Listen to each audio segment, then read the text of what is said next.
Muy bien, buenos días, buenas tardes. Damos inicio entonces al panel 8 del tercer encuentro de las redes, donde el tema de este panel es interoperabilidad. Entonces, solamente para hacer un recuerdo de exactamente quién va a participar con las ponencias, tenemos una presentación mía acerca de los niveles de interoperabilidad de la BVS, Linux y CVSP. Después vamos a tener una presentación de Batalha de Cielo acerca de la API de Cielo. Después una presentación del Víctor Ricardo de Infomed acerca de los protocolos de interoperabilidad. Y después vamos a tener una presentación que cierra entonces nuestro octavo panel, de José Francisco Salme, del Instituto Stella, que va a compartir con nosotros acerca del Linked Open Data. Bueno, entonces empezamos con la primera presentación y agradezco ahí la presencia ahí de todos ustedes.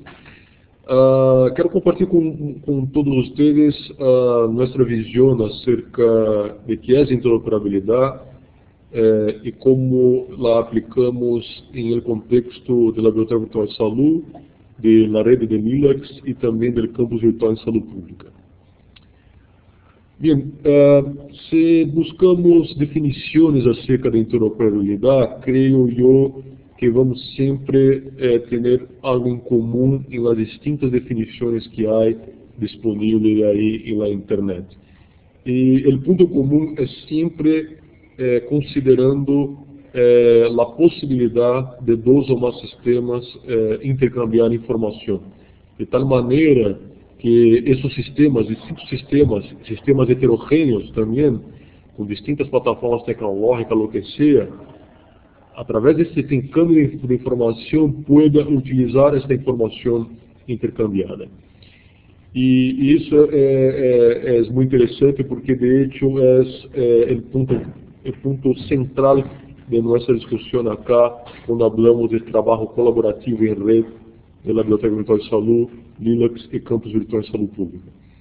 Y con eso, por supuesto, hay una dependencia, ¿no?, para tener esa interoperabilidad, que es exactamente trabajar con estándares abiertos, patrones abiertos o ontologias, ¿no? Y hay una definición muy interesante acerca de eso ahí en la Wikipedia. Y cuando hablamos de interoperabilidad, muchas personas creen que interoperabilidad es algo que solamente los informáticos discuten, es algo que es solamente para aquellos que manejan la tecnología. Pero de hecho, todos nosotros en nuestro día a día estamos de alguna manera manejando y dependiendo de hecho de la interoperabilidad. Sea, por ejemplo, sacando una plata en un cajero electrónico del banco, sea entrando en Internet Bank y haciendo transferencia de una cuenta para otra de un monto ahí de dinero, sea haciendo intercambio de short messages en nuestros teléfonos celulares, utilizando la web, haciendo compras en un sitio de comercio electrónico, y sea también en cosas que quizá no están directamente enlaçadas con la web, como por ejemplo tomar un tren o un avión. Todos esos sistemas que hacen la gestión de los transportes también interoperan entre ellos con las distintas compañías, ¿no? Entonces, interoperabilidad estamos embebidos de hecho com este tema de interoperabilidad en nuestras vidas y no podría ser distinto cuando hablamos ahí de la gestión de la información, la publicación de la información científica y técnica en la BVS, Linux y en las otras redes asociadas. Bueno, me gustaría destacar cuando hablamos de interoperabilidad, cuando estamos hablando del concepto de interoperabilidad, yo creo que es muy importante tener en cuenta las dimensiones que la interoperabilidad involucra. Y ahí yo destaco 4 dimensiones, 4 niveles, que temos que ter em conta quando estamos discutindo a interoperabilidade. Então, uma primeira dimensão é o nível técnico, é decir, quais formatos de descrição, quais os formatos de intercâmbio, quais serão os estándares, os protocolos que vamos utilizar para intercambiar informação entre distintos sistemas. Então, aí uma carga muito forte de tecnologia. Depois, não basta somente esse nível técnico, e há um nível muito importante que é o nível semântico, não? É decir, como vamos utilizar, quais tesouros vamos utilizar, quais serão as classificações e ontologias que vamos utilizar para que, de hecho, sepamos que tipo de objetos, de estrutura e informação estamos intercambiando. Por supuesto, há também uma importância muito grande de um nível organizacional, porque quando estamos logrando uma interoperabilidade entre distintos sistemas, de hecho estamos, e vamos utilizar a informação intercambiada, de hecho estamos também integrando e também involucrando distintos fluxos de informação e processos de trabalho para, de hecho, incorporar a informação que foi intercambiada. E, por supuesto, isso tem muita relação com esta realidade, quando falamos da BVS, Lilacs, etc., porque isso perpassa por as redes de cooperação. Em outro nível, creio que também é muito importante, e por isso destaco esses quatro, este último que é o nível legal. É dizer, muito bem, estamos listos para fazer a interoperação em nível técnico, porque já entramos em um acordo acerca dos protocolos, dos formatos, dos esquemas de dados que vamos intercambiar. Já sei muito bem o que é cada coisa em termos semânticos. Há um acordo da organização acerca de como intercambiar, pero este nível legal é importante exatamente para saber quais são os limites acerca do uso da informação, e isso está relacionado às licenças, não? Então, por isso destaco esses quatro níveis. Por supuesto, em nosso dia a dia de trabalho colaborativo, em algumas situações, um nível está mais desenvolvido, mais que o outro, mas eu creio que devemos, então, pensar como uma visão general em termos de interoperabilidade e tentar identificar exatamente em que nível de maturidade estamos em cada um de estes, e aí, então, identificar no que necessitamos melhorar exatamente para ter em conta que estamos tratando desses quatro níveis. E aí eu dou um exemplo, não? Quando estamos falando desses distintos níveis, e o intento acá nesta diapositiva é reflejá-los, não? Então, quando estamos falando, por exemplo, a nível organizacional, acá estamos falando de interoperar metadados, por exemplo, entre Medline, Lilacs, entre a rede Cielo, entre os repositórios de recursos educacionais do campus de saúde pública. Temos aí um conjunto de organizações, não, que estão involucradas. Estão involucradas e são importantes porque há um acordo entre eles, e incluso até mesmo em alguns casos, como é o caso da National Library of Medicine, há incluso um acordo de nível de serviço, não? Há um trabalho muito forte em nível técnico, porque nós outros sabemos exatamente como coletar dados, metadados de Medline, por exemplo, como também como enviar metadados para eles, não? O mesmo passa com a rede Lilacs, com os centros de cooperação, os centros colaborativos, não? Sabemos exatamente como fazer a colaboração desde os países até o índice regional de Lilacs. E aí também temos explicitado esta diapositiva, este diagrama, o nível semântico, porque tudo empieza aí, quando miramos Medline, temos o Mesh como aí o tesouro para fazer a classificação dos documentos que estão disponíveis em Medline, quando estamos falando então do âmbito da ciência da saúde. EDEX es basado en Mesh y tiene las traducciones en español y en portugués, además de desarrollo de otras categorías, que también utiliza Linux. Y por supuesto utiliza los países que están utilizando la metodología Linux, están utilizando el DEX para hacer la indización.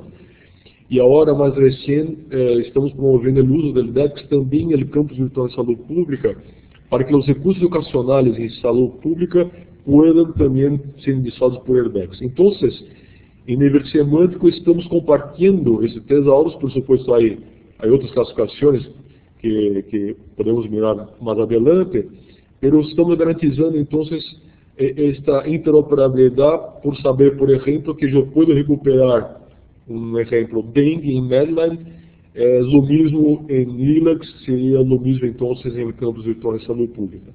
¿Ok? Bueno, isso explicita aí esses 3 níveis. E quando miramos tudo isso, esses níveis de interoperabilidade funcionando entre essas distintas bases de dados, nas distintas organizações, podemos mirar, por exemplo, a Biblioteca Virtual de Saúde aí reflejada neste conjunto de fontes de informação. Bueno, se empezamos uma búsqueda muito rápida na internet, vamos a mirar que há gente fazendo discussões de outros níveis de interoperabilidade.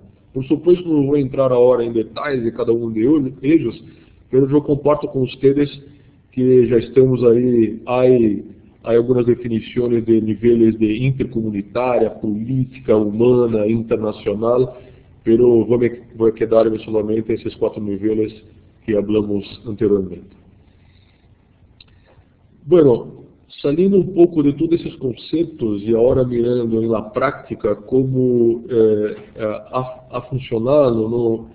Estes conceitos de interoperabilidade nos distintos níveis, eu pongo agora um exemplo entre o campus virtual de saúde pública e a biblioteca virtual de saúde pública, que operam em conjunto uma rede de recursos educacionais abertos. Aí temos uma pantalla onde se vê a interface integrada de recuperação do campus virtual de saúde pública, onde, además dos repositórios de los recursos educacionais desta rede do campus, também se logra recuperar conteúdos que vêm da BVS, ok? Como mais uma fonte de informação. E, por supuesto, desde a BVS, em seu nível regional, además de todas as outras fontes de informação científica e técnica que temos disponíveis, também logramos a recuperar os conteúdos que vêm do campus virtual de saúde pública. Em termos de arquitetura, como tudo isso funciona? Quando miramos o campus virtual de saúde pública, a rede de campus virtual de saúde pública, que se basa no mesmo modelo da BVS, em termos de trabalho em rede descentralizada, temos repositórios de recursos educacionais distribuídos nos países e houve um acordo entre cada um deles de utilizar um protocolo comum, que é o protocolo OAI-PAMEAT, para que nós outros, desde o BNH, onde manejamos a interface de recuperação integrada do campus, podemos, por exemplo, fazer a coleta desses metadados. Então, temos um conjunto de metadados mínimos, comuns a todos eles, de tal maneira que, então, indicamos esses metadados para disponibilizar na interface de recuperação integrada. E tudo isso é possível porque, em caso do campus virtual de saúde pública, cada um dos repositórios, em nível técnico, está utilizando e está compatível com a metodologia LOM, Learning Object Metadata. E também se utiliza o protocolo AI. Em nível semântico, agora estamos trabalhando com RDEX para indicação, o que possibilitará, então, tendo em conta que as outras fontes de informação da BVS também estão indicadas com RDEX, se pueda, então, hacer essa recuperação integrada entre o que está em la BVS e o que está em el campus, como se vê aí em la diapositiva. Muito bem. Outra visão prática quando estamos falando de Lilacs, não? Quando falamos de Lilacs, de hecho, me gusta dizer que Lilacs tem 3 ejes, não? Estamos falando de Lilacs, então, um eje é a metodologia Lilacs de descrição de documentos. Há a rede Lilacs, que é conformada aí pelos centros cooperantes, pelos centros coordenadores nacionais, e também o índice Lilacs, a base Lilacs, de hecho, que todos nós conhecemos e que hacemos búsquedas em la BVS. Então, hoje, como estamos falando dessa interoperabilidade em esta rede que adopta a mesma metodologia, estamos falando, por exemplo, de intercâmbio de arquivos ISO, basando-se na metodologia Lilacs, que hoje a rede faz o intercâmbio por correio eletrônico. E através do sistema LibreB Web, então, recebe esses arquivos ISO, faz a validação, o controle de qualidade e a publicação a nível regional, e que as BVS então se lá utilizam. E que estamos mirando em termos de interoperabilidade a curto prazo para Lilacs como proposta a curto prazo, visão futura, não? Ademais de manter todos esses mecanismos que já falamos com o arquivo ISO, nós outros estamos com um esforço, trabalhando não somente acá dentro de Bireme com outras instituições da rede, e aí invito a outras pessoas que têm interesse em colaborar com nós outros, de concluir fazer uma revisão do mapeio que já é iniciar entre Lilacs e metodologia MARC, por conta de um trabalho de interoperabilidade que estamos fazendo com Artemisa de México, logramos atender a nível de analíticas de série, de artigos de revistas, um mapeio entre a metodologia Lilacs e a metodologia Dublin Core qualificado, trabalhando em conjunto com Open URL, e aí estamos então já pensando a curto prazo na adopção, ademais desses arquivos ISO que estão sendo enviados por correio, a adopção do protocolo UAI-PAMEAT também para a colaboração aí de Lilacs. E aí também está na fase inicial pensar na construção de um LibreB Web 2.0, que seria uma aplicação aí em la nuvem, ok? Por supuesto, não vou entrar em muitos detalhes aqui, mas creemos que, e aí rogamos para que aqueles que vão participar do CRIX em Washington podem estar com nós outros para que, de tal maneira que vamos compartilhar essas ideias e também, por supuesto, fazer outros encontros virtuais para apresentar estas ideias que estou falando inicialmente acá.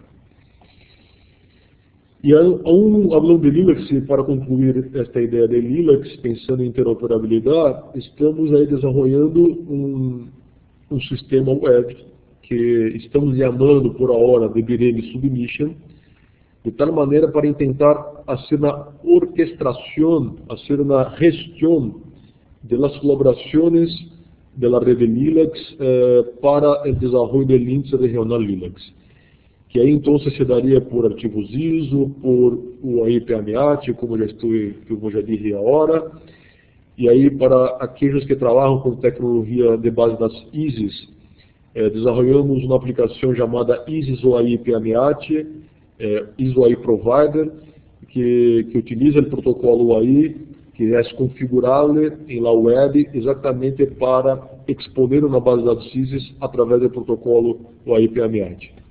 E também outras ideias de receber arquivos em MARC e tentar incorporá-lo em índice regional de Lilacs, e é por isso que o mapeio entre uma metodologia e outra é fundamental.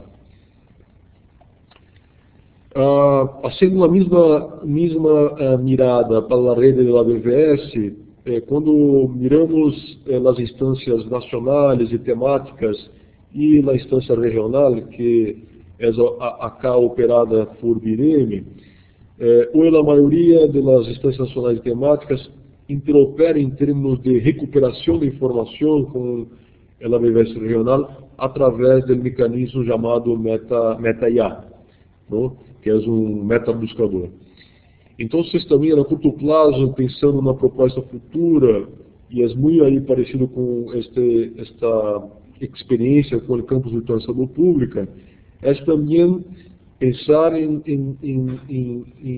el uso do AI-PMH como protocolo de interoperação, tendo aí um motor deste protocolo instalado em cada uma das BVS nacionais de temática, de tal maneira também que nós outros logremos fazer a coleta desses metadados, de tal maneira que tenhamos, então, um índice regional da BVS que não somente a gente pueda recuperar a informação que já existe, como em LILACS, MEDLAN e outras bases regionais e internacionais, pero que também se logre recuperar de maneira integrada os conteúdos que estão armazenados em las bases bibliográficas nacionais aí operadas em cada uma dessas BVS. Então, isso é um grande reto e eu creio também um grande logro para que estamos aí mirando em termos de interoperabilidade. E já me acabou o tempo, já vou concluir então, mais 2 minutos. Com isso também, cambia um pouco alguns paradigmas que temos, não? E por isso que temos um painel, o próximo painel é acerca de software como serviço, não?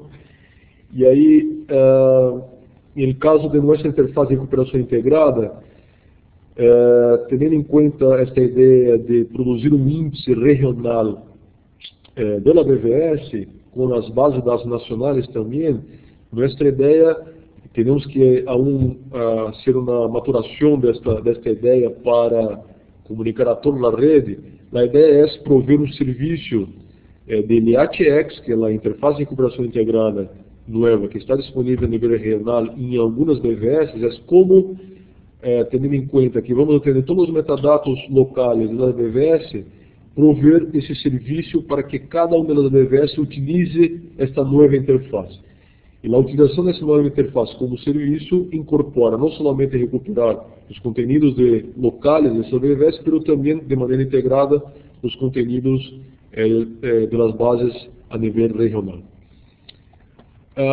Me gostaria somente destacar a importância que é utilizar uma metodologia, em nosso caso, o LILACS, e também o DEX como tesouro para indexação, que é a parte semântica, porque com isso temos um nível de qualidade, um nível de normalização dos dados, de tal maneira que se pode lograr o desenvolvimento de uma interface única de recuperação, tendo em conta que estamos manejando os mesmos campos, os mesmos esquemas de dados das distintas bases, mas também logramos fazer filtros, classificações de distintos tipos que facilitam a recuperação desses conteúdos. Seja, por exemplo, por ano de publicação, por idioma, por assunto, por tipo de documento, revista e etc. Esses são somente alguns exemplos.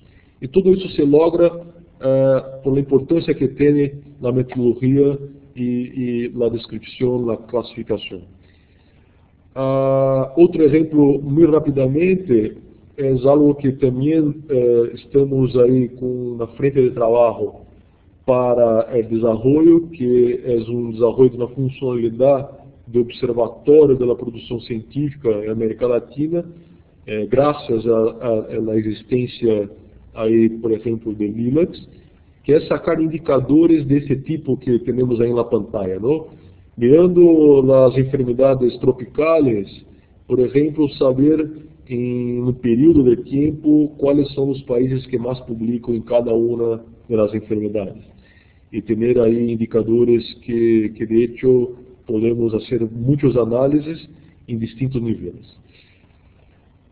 E para concluir, então, a interoperabilidade, además de tudo isso que estamos falando de Linux e da biblioteca virtual em Salud, tem uma influência muito forte para distintos públicos, não? Então, se falamos, por exemplo, de los tomadores de decisão que utilizam a informação que está publicada nas bases de dados da BBS, no que inclui Linux, Medline, etc., isso retroalimenta essas pessoas, os tomadores de decisão, utilizando a evidência que está publicada em estas bases. Pero também para os profissionais de saúde, e aí eu creio que com este nível de interoperabilidade logramos também interoperar os sistemas de informação em saúde nos países que tratam aí dos dados básicos de saúde, dos dados epidemiológicos, junto com a informação científica que é produzida. Por quê? Porque se estamos utilizando o DEX, e se miramos, por exemplo, outros sistemas de classificação, onde se pode fazer um mapeio entre eles, podemos em algum dia, então, promover a interoperabilidade entre o que está publicado nas bases, como estamos falando de Linux, Medline, com os sistemas de saúde, seja com o registro dos pacientes, seja com outros sistemas epidemiológicos, de dados básicos de saúde, podemos então fazer este enlace entre esses indicadores e a produção científica. Então, eu creio que quando falamos de interoperabilidade, essa é uma visão hacia o futuro. E é isso, muitas graças a todos.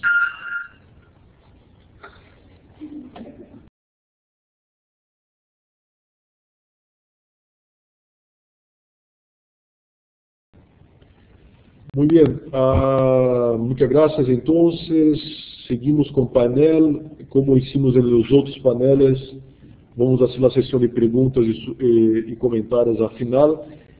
Paso el micrófono para Fábio de Cielo y que vaya entonces a compartir con nosotros su presentación. Fábio, adelante, por favor.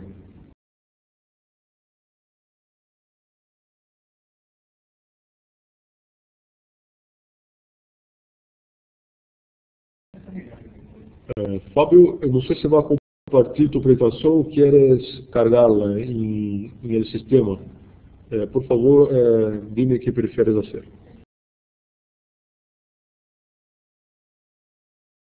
Muito bem, então, esperamos a carga da apresentação de Fábio.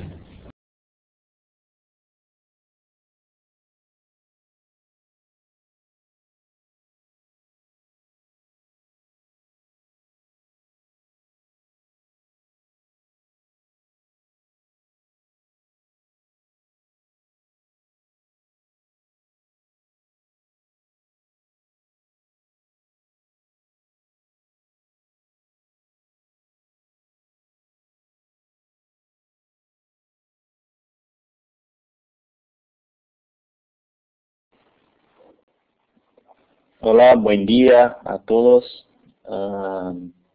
Bueno, yo voy a hacer una presentación sobre las APIs que el proyecto está desarrollando actualmente para las nuevas aplicaciones del proyecto.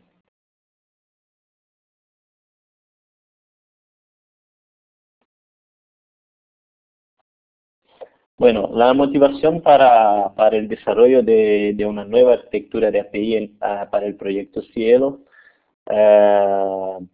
fueron la optimización de los recursos, del uso de los recursos, tanto de equipamientos de tecnología, cuanto de tiempo de procesamiento y de procesos, y uso de procesadores de servidores y todo más.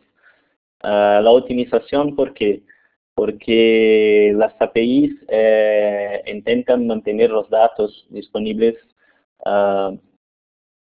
en sus aplicaciones que lidan con esos tipos diferentes, distintos de información, y nos permite que no sea necesario hacer una carga, o por ejemplo en el caso de Cielo, envío de bases de datos completas para que sean procesadas localmente acá en Cielo. Hoy tenemos una cantidad de datos muy grande trafegados por la red, por ejemplo, de bases de datos de artículos, fascículos, y toda la semana estos datos son trafegados para un servidor centralizado y siempre son los mismos datos. Entonces, con las APIs podemos optimizar el uso y la recuperación de informaciones de toda la red Cielo, por ejemplo, recolectando informaciones, solamente las informaciones que complementan los artículos y fascículos publicados en toda la red. El otro punto importante es la accesibilidad de los datos y que nos permite, una vez que los datos estén accesibles para otros desarrolladores o este tipo de información, este tipo de disponibilización de los datos nos permite recibir contribuciones de otros desarrolladores, por ejemplo, que tienen conocimiento de desarrollo para dispositivos móviles. Entonces, nosotros sacamos la carga del equipo de desarrollo para tener que desarrollar aplicativos para estos tipos de dispositivos.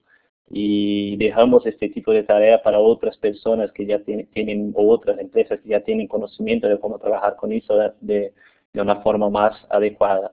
Y otros tipos de servicios que puedan traer valor para el proyecto, por ejemplo, estadísticas, evaluación de estadísticas de acceso, evaluación de bibliometría. Una vez que ponemos los datos disponibles en la web con una API sencilla y que los desarrolladores pueden utilizar para desarrollar sus aplicativos, es posible que ellos puedan desarrollar, por ejemplo, algunos tipos de evaluación de la información que obtenemos de una forma diferenciada de la forma que utilizamos, que generamos hoy, por ejemplo. El bajo acoplamiento entre aplicaciones, o sea, una aplicación no va más, no puede utilizar los datos de una otra aplicación haciendo consultas directamente en sus bases de datos o sus datos, o entonces una API, una capa de API arriba de cada una de las aplicaciones permite que otras aplicaciones hagan uso de los datos solamente se conectando a la capa de API. Y otro punto muy importante es que utilizamos las capas que desarrollamos y estamos desarrollando ahora de API para las aplicaciones, es utilizar esas APIs como estrategia de migración de LISES para las nuevas tecnologías que existentes hoy en el mercado para almacenamiento de datos. Entonces, esas son las motivaciones que el proyecto Cielo está envasando para desarrollar las APIs y cambiar toda la arquitectura de sus aplicaciones.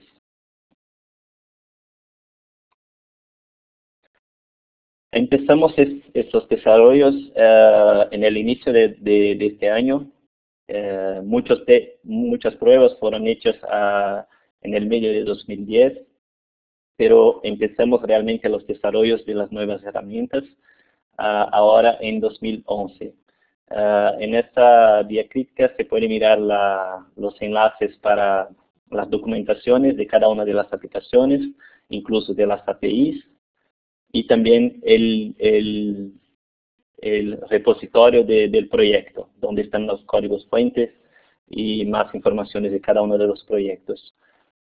Estamos desarrollando actualmente dos herramientas que son el Cielo Manager. Es una herramienta que va a sustituir la Title Manager, una herramienta responsable para manejar los datos de periódicos, fascículos y colecciones de la red Cielo, y en el futuro de los artículos también, manejar los artículos. El Hatchet es una herramienta de registros de accesos y recuperación de accesos hechos en el contenido de la red Cielo.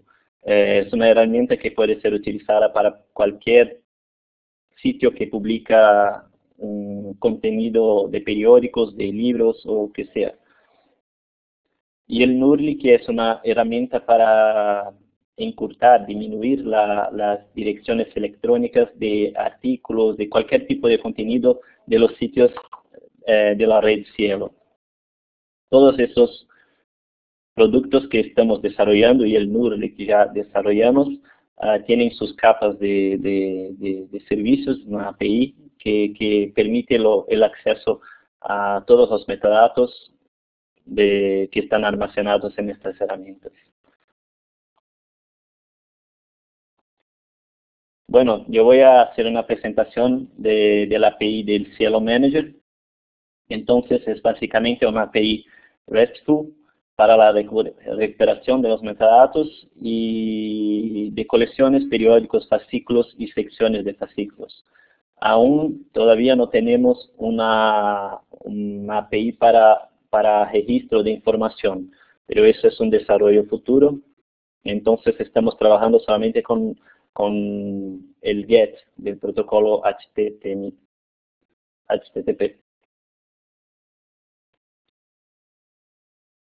Bueno, este es un ejemplo muy sencillo de una de las capacidades de esta API, que a través de una sintaxis utilizando el curly, el comando curly, y ejecutando un método get para la dirección electrónica que está en el diacritica. Yo recupero todos los metadatos, un listado de colecciones que están almacenadas en el Cielo Manager. Entonces, algunas informaciones importantes que están acá, que son, por ejemplo, el name slug y la dirección de los recursos. Con la dirección de los recursos, nosotros podemos acceder a otros recursos, por ejemplo, un listado de recursos de periódicos de una colección. Entonces, recogiendo este listado, tengo acceso a todos los metadatos de los periódicos. Yo voy a hacer un ejemplo al vivo acá. Déjame ver cuál es el próximo slide. Ok. Entonces,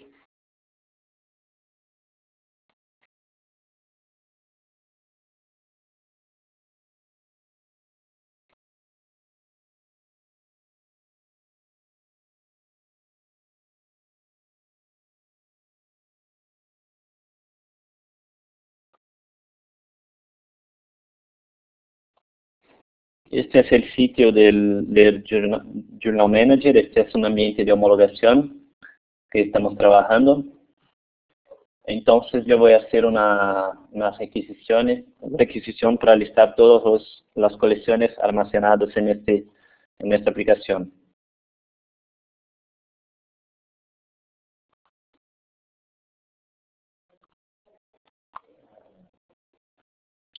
Acá yo hice una petición para recuperar colecciones en el formato JSON. Pero si me gusta el formato XML, es solamente cambiar el tipo del formato y tenga un listado de las colecciones en el formato XML. Enseguida voy a hacer una pregunta, una petición para listar los periódicos, las revistas de una determinada colección. Entonces,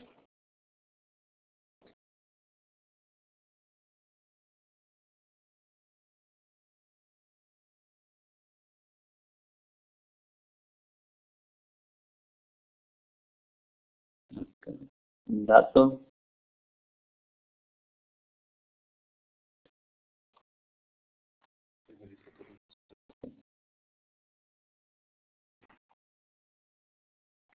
Entonces cambio la API para utilizar la API de Journals y pongo un parámetro más acá que es el name slug, igual a Brasil.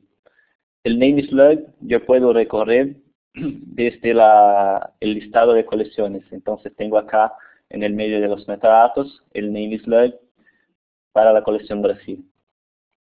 Una vez hecha la requisición, tengo todos los periódicos de Cielo Brasil, pero puedo utilizar un parámetro de limitación de registros y pongo solamente un registro.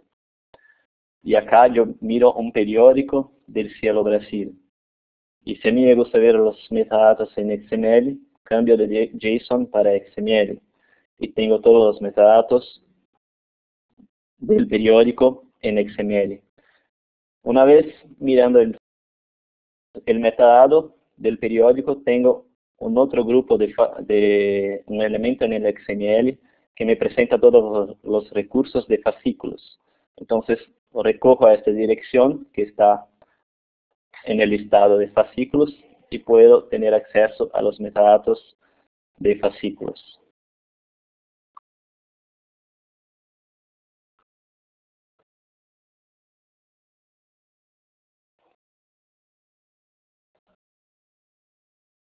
Y así por diante. Acá tengo los recursos de sesiones y puedo tener los metadatos de sesiones.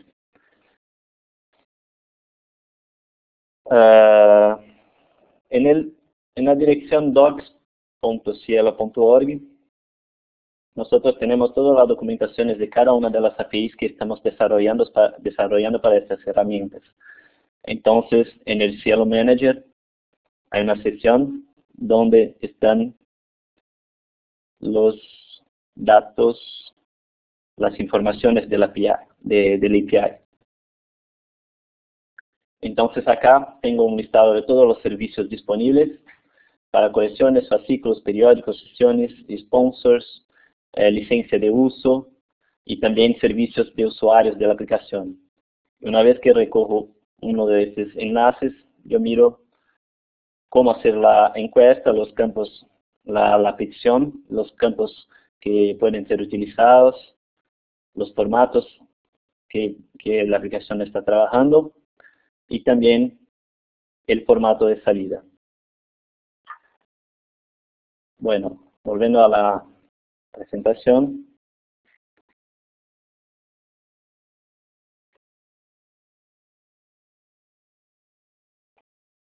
Ok. Una otra herramienta que estamos desarrollando es el Hatchet. Como dice, es una herramienta de registros de accesos y recuperaciones de accesos. No voy a entrar en detalles de la herramienta. Hay la documentación también disponible que explica todo cómo funciona la aplicación. Solamente voy a hacer la presentación del API de uso.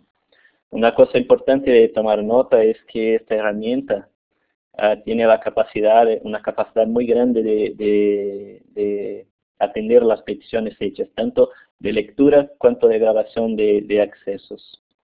Son 1770 requisiciones por segundo para la grabación y 1180 requisiciones por segundo para la lectura.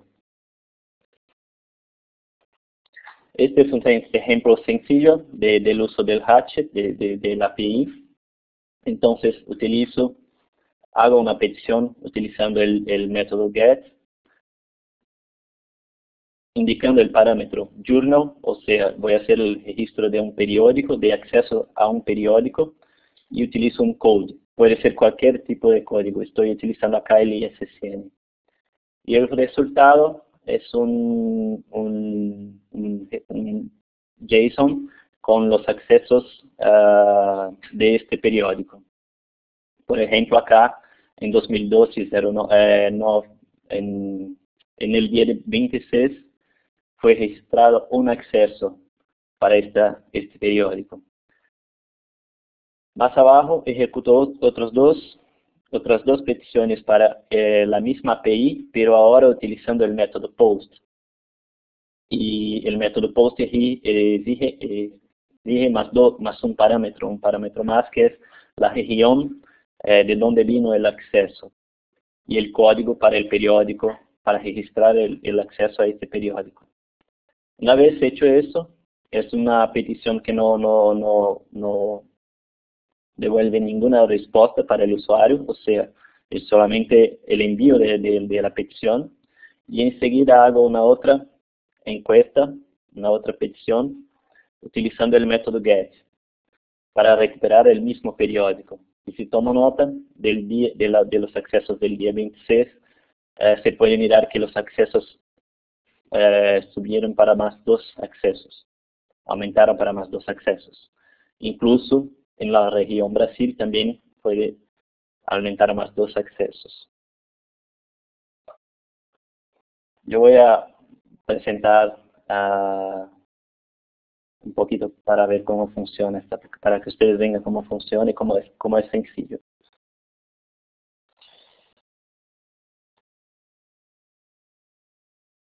Entonces, yo tengo acá en mi browser una instancia local del Hatchet. Una instancia local es una instancia, por ejemplo, para registrar los accesos de Cielo Brasil. Yo puedo tener más de una instancia, por ejemplo, una para Cielo Brasil, otra para Cielo Argentina, otra para Cielo Cuba, que sea. Y los accesos son registrados individualmente para cada una de estas colecciones. Y también es posible crear una instancia global que consolida los accesos de todas las instancias individuales en un único resultado. Entonces, yo voy a hacer una petición para uno de los servidores que tengo para mirar cuántos accesos tiene un periódico. Y el resultado es como está en el diacrítico, un archivo, un contenido en JSON con los accesos registrados para este documento. Entonces, no tenemos ningún acceso para el día de hoy. Yo voy a hacer una carga de 2 más 3, 4 accesos para el día de hoy. Y voy a actualizar el contenido. Un rato es el servidor 60.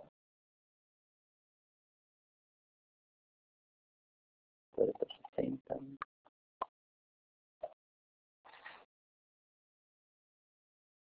Listo. Yo hice el ingreso de 4 accesos para el día 27 en el servidor con la puerta 60. Si miro el servidor con el puerta 70,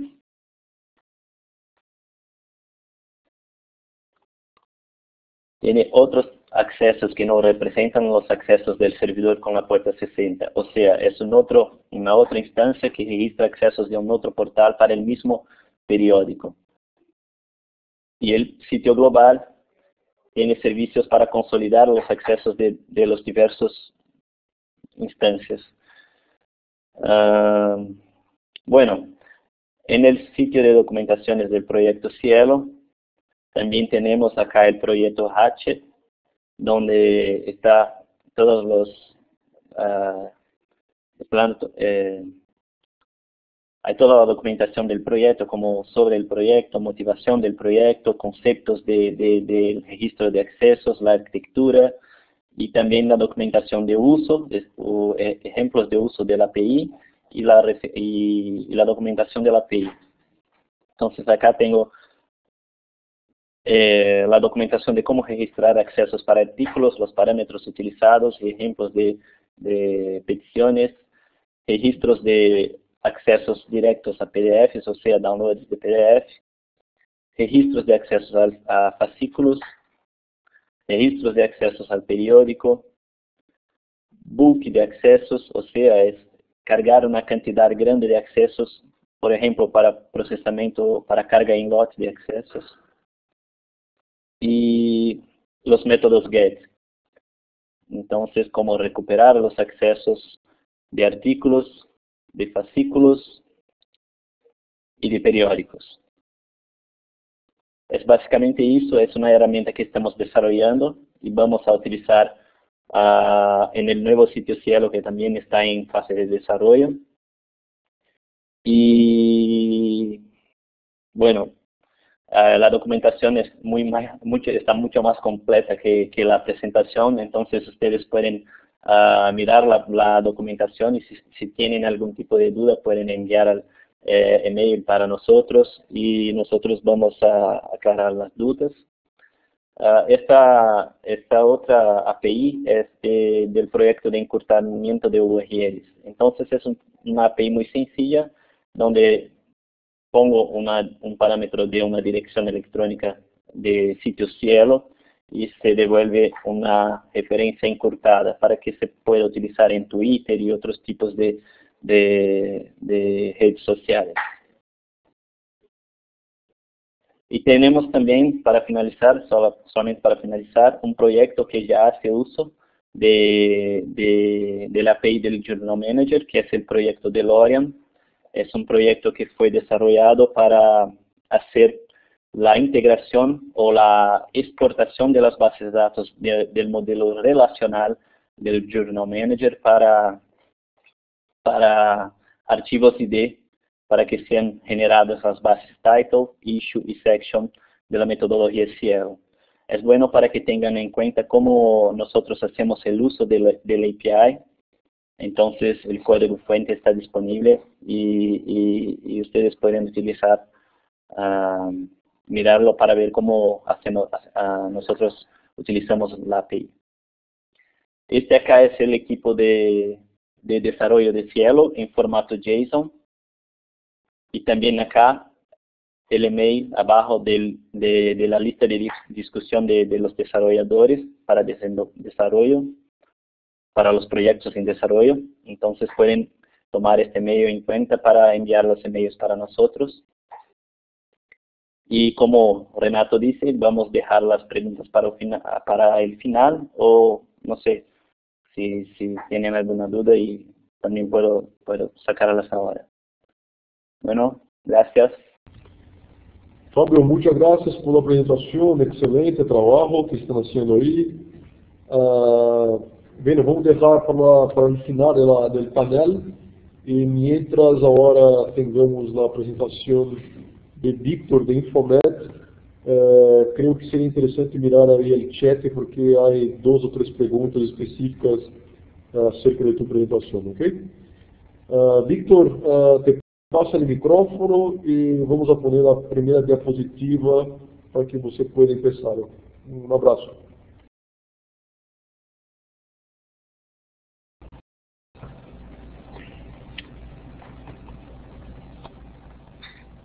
Bueno, buenos días a todos. Desde aquí le habla el ingeniero Víctor Ricardo de Infomet, coordinador del Grupo de Desarrollo del Centro Nacional de Información de Ciencias Médicas. La presentación que le voy a hablar hoy trata sobre los protocolos de interoperabilidad, más bien la aplicación práctica en Infomet, porque los protocolos de interoperabilidad es muy amplio, ¿no? Más bien la parte que voy a tocar en mi presentación tiene que ver con los protocolos de interoperabilidad para la web. El objetivo de la presentación no pretende dar una explicación teórico-conceptual exhaustiva de los protocolos, conceptos y la arquitectura orientada al servicio y los servicios web, sino dar una mirada práctica a la implementación concreta de estos estándares que hemos usado en Infomet en nuestro contexto, aplicado a nuestras condiciones. Bueno, sobre el concepto de interoperabilidad ya Renato amplió en su presentación, así que me ahorró ese paso. Y creo que él ya abordó esa parte, y por lo tanto esa diapositiva la voy a obviar, voy a pasar para la siguiente. Ahora, los servicios web, ¿qué cosas son los servicios web? Los servicios web es un conjunto de protocolos estándares que sirven para intercambiar datos de aplicación. Fundamentalmente, intercambiar datos de aplicación en diferentes lenguajes de programación y ejecutadas sobre cualquier plataforma. Puede utilizar servicios web para intercambiar datos en las redes de ordenadores, internet, intranet, etc. Y la interoperabilidad se consigue mediante la adopción de estándares abiertos que anteriormente también Renato habló en su presentación, donde las organizaciones líderes, ¿no?, y las que comandan esto y las que hacen las normas es la OASIS y el TWB Consorcio, que son como los comités responsables de la arquitectura y reglamentación de los servicios web. Ahora, para mejorar la interoperabilidad entre distintas implementaciones de servicios web, se ha creado otro organismo también encargado de desarrollar diversos perfiles para definir de manera exhaustiva estos estándares. Es decir, no voy a abundar y voy a precisar qué cosas son estos organismos, porque bueno, muchos los conocen y en internet es muy fácil localizar de qué se trata, ¿no? Ahora, los estándares aplicados a los servicios web son los siguientes. los web services o servicios web, como se dice en español. Así se denomina el conjunto de servicios y protocolos de servicios web. XML, que es el formato estándar para los datos que se van a intercambiar. Es decir, los datos entre los servicios web, fundamentalmente los datos intercambiados son en XML, ¿no? También SOAP y XMLRPC, que son protocolos sobre los que se establece el intercambio. Ya protocolos estándar, SOAP, el más completo, por supuesto. Nosotros usamos mucho XMLRPC extensivamente por la complejidad del protocolo SOAP. Otros protocolos que son datos XML que pueden intercambiarse de una aplicación a otra mediante protocolos estándares de HTTP, FTP, SMTP, etcétera. Y el WSL, que es el lenguaje de interfaz pública para los web services. Ese es el lenguaje donde se publica toda la información de los web services, el endpoint, el punto final del web service, del URL, el punto final del web service, etcétera. Es una descripción, por supuesto, basada en lenguaje XML, y los requisitos funcionales necesarios para establecer la comunicación con los web services se establece en el WSL. El UDI, que es el protocolo para la publicación y descubrimiento de estos servicios, que permite comprobar que los servicios web están disponibles, inclusive descubrirlos de forma automática. Y la Web Service Security, que es el protocolo de seguridad aceptado por el estándar de la organización que la hablé anteriormente, que garantiza la autenticación de los autores y la confidencialidad de los datos enviados. Hay una nota que hay en la Wikipedia donde están una lista completa de estos protocolos, son más. Está REST, por ejemplo, y hay otros que la lista completa está en esa URL. Esto es en sentido general los estándares aplicados a los servicios web. Ahora, ¿cuáles son los protocolos? En el contexto de Infomed, ¿cuáles son los protocolos de servicios web más usados por nuestra organización? En primer lugar, XMLRPC, SOAP y REST. Ya les decía, hemos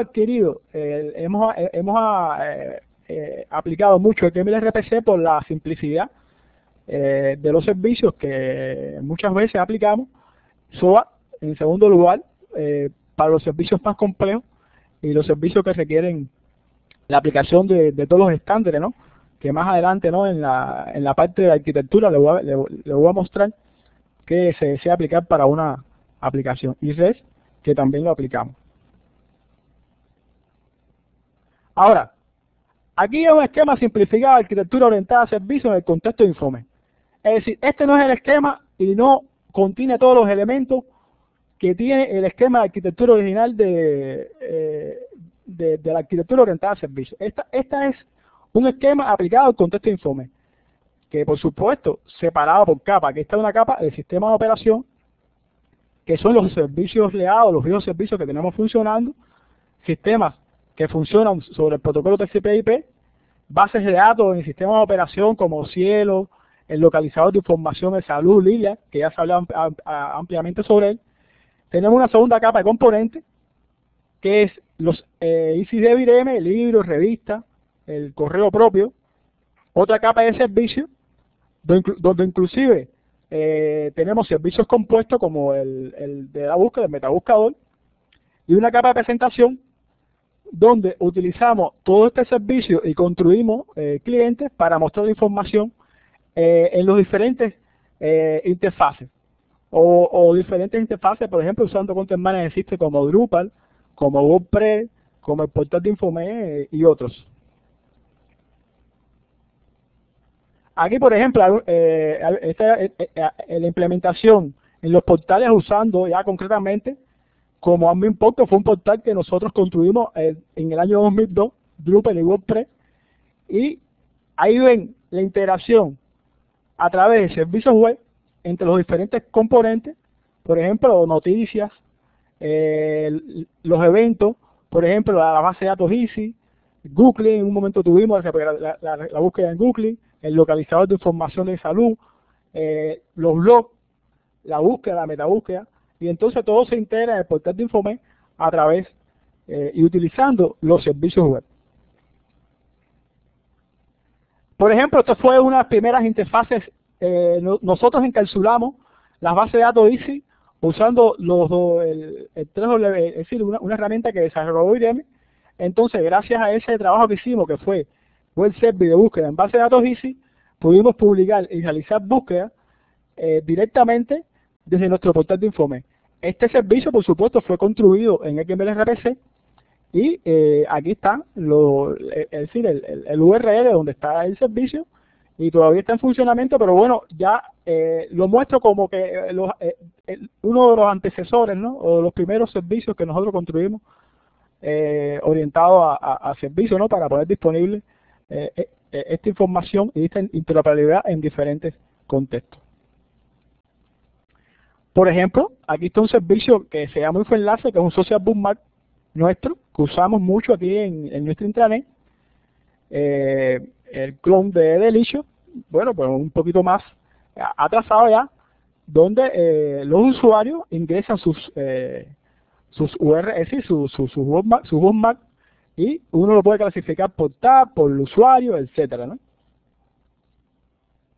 Nosotros lo encapsulamos o confeccionamos un servidor SOA a este social bookmark, como ven aquí, el gráfico, que está, por supuesto, programado, usamos la librería NuSOA, y aquí está el WSDL de este servicio, es un enlace al WSDL de este servicio donde explica toda la interacción con este servicio, el endpoint del servicio, etcétera.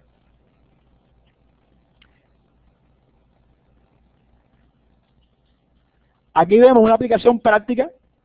Esta presentación no la hice, la podría haber hecho realizando presentaciones prácticas, pero las presentaciones prácticas a veces no funcionan muy bien. Pero bueno, aquí vemos en esta diapositiva un cliente SOA en el portal nuestro de Infomed, en el portal de 3WSLSU. Como vemos aquí a la izquierda, el cliente, donde uno define el nombre de usuario, las etiquetas por las cuales quiere filtrar, y aquí ya en la interfaz muestra un gadget, bloque, como quieran llamarle, caja, con la información de los enlaces que entró o que entró ese usuario, o bajo la etiqueta que entró el usuario. Ahora, los módulos creados por Infomed para interoperar con los servicios web, en la mayoría están programados y están creados para el Content Management System Drupal. Lo estamos extendiendo para los demás, para WordPress y para el portal de Infomed. De esta forma, Drupal puede ser utilizada como un agregador de información de los servicios web de Infomed, no tanto como un Content Management System, y también se han creado módulos para el portal de Infomed y para, como les dije anteriormente, para el sistema de administración, para el Content Management System WordPress. Aquí hay un listado de los módulos y servicios, ¿no? Por ejemplo, hemos el InfoScooter, que recupera enlaces de la instancia del scooter de InfoEnlace, que fue la aplicación que le expliqué anteriormente. El InfoWordPress, que recupera diferentes informaciones de los posts, de los blogs, de las instancias de WordPress, en las diferentes sitios de WordPress multiusuario. El InfoNews, que recupera las noticias de salud de un servicio nuestro que hemos aplicado, es decir, que es uno de los primeros servicios nuestros aquí, que es el servicio noticiario, servicio de noticias al día. Tenemos un módulo que también puede recuperar información, integra información en otros Content Management System de noticias de salud. El módulo InfoEvent, que recupera eventos de un directorio de eventos de Sencome. Este directorio de eventos está construido sobre una herramienta que es el Segwit, que más adelante les voy a explicar, y desarrollamos un módulo de web service para poder interactuar y poder interoperar con esta herramienta. Ahí sigue el listado, no lo voy a listar todos, son muchos. Por ejemplo, el InfoSearch, que hace búsqueda simple y avanzado en el servicio de búsqueda de Infomed. En una de las presentaciones, en el panel de búsqueda, ya el ingeniero de ACEI presentó el nuevo rediseño de este metabuscador sobre esta base. Y otros módulos que son internos de nuestros aquí, para, por ejemplo, el InfoAccount, muestra a un usuario de Infomed el estado de su cuenta y detalles. El InfoUserDeal busca usuario en el directorio de usuario de Infomed. El InfoMonitoreo presenta gráficamente diferentes indicadores de comportamiento de la red. Y así vamos construyendo los diferentes módulos para que pueden ser integrados en el Content Management System Drupal como agregador de contexto de los diferentes componentes que tenemos. Módulos, aspectos generales. Estos módulos cumplen con los estándares de codificación establecidos por la comunidad de Drupal. Estos son los módulos que se han aplicado específicamente a Drupal. Tiene un menú de administración propio con la misma estructura, permisos, opciones, bloques. Tiene documentación y su funcionamiento y código. Su código es seguro, implementa las herramientas de seguridad que brinda Drupal. Y los textos pueden ser traducidos a diferentes idiomas. Ahora le mencioné una lista de módulos, los cuales encapsulan algún tipo de o encuestas, interoperan con algún tipo de servicio. Pero bueno, como esta presentación no da tiempo, yo solamente conceptualmente le voy a explicar un módulo que es el InfoWordPress, que es el módulo que permite la interoperación a través de web server, que es MLRPC, con los blogs. Por ejemplo, este módulo, su objetivo es recuperar información de las instancias de WordPress. En su versión inicial, él usaba los métodos que ya venían con el servidor XMLRPC de WordPress, pero nosotros tuvimos que desarrollar un plugin para WordPress que se llama InfoXMLRPC, que fue extendido con el objetivo de permitir cumplir con los requerimientos subidos a partir del uso de las versiones anteriores del módulo, sin nuevas funcionalidades que solicitaban los usuarios. Otros requerimientos para el uso de ese módulo están acá abajo, no voy a extenderme explicando esto. El módulo InfoWordPress actualmente permite obtener un blog, por ejemplo, que permite listar los títulos de post publicados, listar post publicados, completo, título, contenido, autor, fecha, categoría, un post completo por su ID, lista de categoría, lista de post publicados de una categoría, y también de la instancia de un WordPress multiusuario, puede obtener el listado de los blogs y los usuarios por su rol. Por supuesto, todos estos resultados pueden paginarse. Aquí vemos un ejemplo ya de la interfaz. Al instalar este módulo se crea un menú estándar de administración, que inclusive es estándar para todos los módulos, para todos los demás módulos que se aplican en Drupal para que tengan una interfaz homogénea. Están los permisos, está la parte de administración del InfoWordPress, donde se definen los permisos. Uno puede asignar un rol a las opciones del módulo y a los contenidos creados por él, definir URL para diferentes instancias de WordPress multiusuario, donde uno desea recuperar la información, y encriptar la contraseña del usuario del módulo WordPress para una cuestión de seguridad. Y los bloques, que son los widgets, bloques, cajas, como quieran decir, diferentes dimensiones tienen, aquí nosotros lo llamamos, pero bueno, bloques, en el concepto de grupos de bloques, se pueden crear, modificar y eliminar los bloques de este módulo. Aquí está una parte donde se definen los permisos, son los permisos de Drupal. El módulo, cuando uno lo instala, crea estos permisos y uno se lo asigna al rol determinado. Aquí está la parte de configuración de la administración de WordPress, donde, es decir, uno puede configurar el InfoWordPress, uno puede configurar la parte de es decir, la opción de encriptar la contraseña, administrar los bloques de InfoWordPress, etcétera. Aquí vemos un ejemplo del contenido de un bloque de InfoWordPress al ser configurado, ¿no? A la izquierda se ve el listado de Infoblog. Por ejemplo, Infoblog muestra la lista de blog de una instancia de blog. Por ejemplo, InfoRecent muestra los posts recientes de un determinado blog. Y el InfoPost muestra un post por su ID. Aquí está la parte ya de configuración de las diferentes instancias de WordPress, que no voy a pasarla por alto. Es decir, uno puede configurar en este módulo diferentes cuantas instancias de WordPress uno determine. Donde desea agregar información en el contexto de ese Content Management System Drupal. Aquí están las opciones ya de configuración del URL, el nombre de usuario, contraseña, para poder comunicarse con el blog. Esta interoperación, por supuesto, se hace con el cliente que es MLRPC, que trae por defecto Drupal, y el servidor que le dije anteriormente, programado por Infome.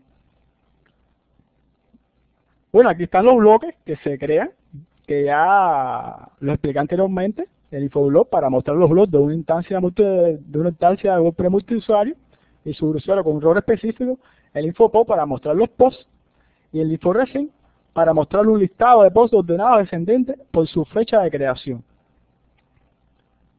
Por ejemplo, aquí está un ejemplo de un server que es el MRPC, un plugin que desarrollamos aquí para el CWIS, para poder, porque muchas de las fuentes de información nuestras están en CWIS, el localizador de información en salud, el directorio de eventos, etcétera. Entonces, como ven aquí, nosotros desarrollamos un plugin para poner disponible como servicio esta información para poder hacer agregadas en los diferentes contextos como WordPress y Drupal. Aquí hay una ventaja, es decir, esta pantalla muestra cómo se configura, es decir, este plugin es genérico, él se ajusta a los campos que tiene el CWIS. Uno tiene aquí la posibilidad de marcar o no los campos que quiere poner disponibles en el servicio para que puedan ser vistos por los diferentes clientes. Por ejemplo, aquí hay una pequeña llamada, ¿no?, a este plugin del localizador de información de salud, donde abajo se ve disponible los diferentes métodos que tiene que publica este servicio del CWI, que es el MRPC, programado en el MRPC. Y aquí está el agregador de contexto, ya el ejemplo final, el agregador de contexto del portal de eventos de salud, como un ejemplo concreto ya de cómo se agrega toda esta información que expliqué anteriormente de los bloques que hemos realizado en Informe. Por ejemplo, aquí tenemos el blog de promoción de eventos, que es un blog multiusuario, y tenemos el directorio de eventos en la herramienta CWI, el directorio de eventos, ¿no? Toda esta información es agregada en el contexto del portal de eventos de CenCommerce, donde ahí arriba está su URL, y con los diferentes bloques, como ven, los diferentes módulos, ¿no? Por ejemplo, en InfoEvent, nosotros mostramos en diferentes áreas de este Content Management System la información de los distintos sistemas, llámase blog, llámase CWI, llámase otros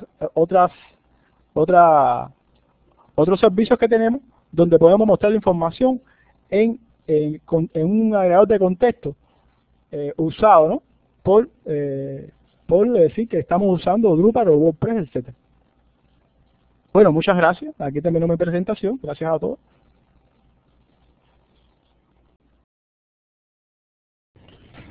Muchas gracias, Víctor, por una presentación excelente, con los ejemplos ahí de los avances que ustedes en Infomed han hecho acerca de interoperabilidad, ¿no? Muchas gracias nuevamente. Bien, ahí seguimos con el panel, ahora con la presentación de José Salm, do Instituto Stella. Salme, agora tu podes vou cambiar para português. Salme, agora você pode tentar carregar a apresentação, clicando no botão carregar conteúdo, que fica do lado direito superior. E aí as apresentações serão carregadas na sequência depois desta do Victor. E, por favor, se pudesse também tomar o microfone para ver se a gente te escuta bem.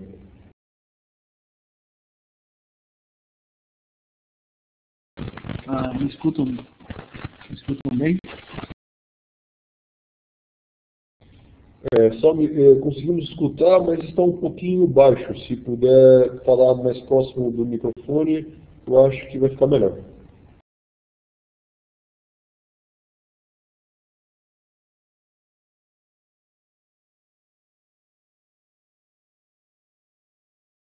Ok, vou tentar falar próximo do microfone.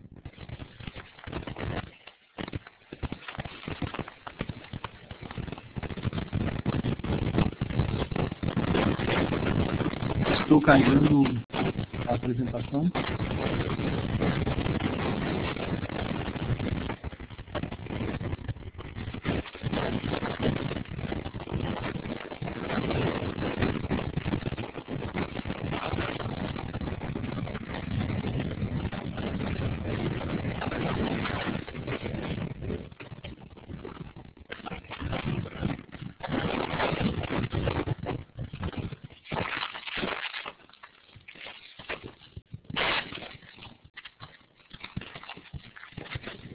Salve, a gente está escutando um ruído de fundo.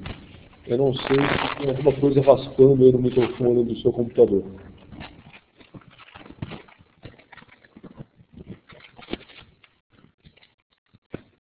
Não.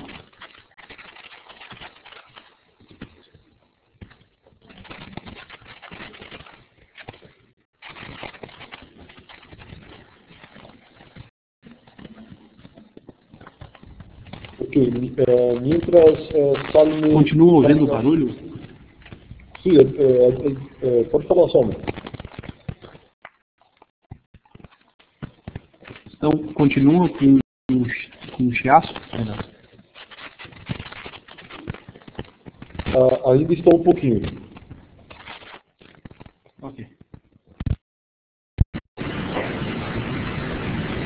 E agora? Agora piorou, está aqui bastante. Está me ouvindo? Está pior o som, Salme.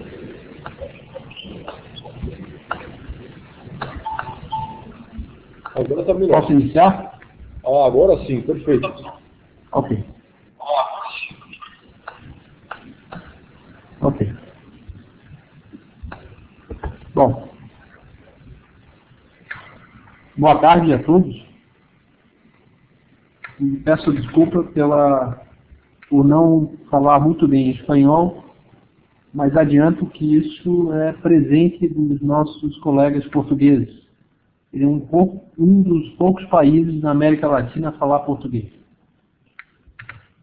A apresentação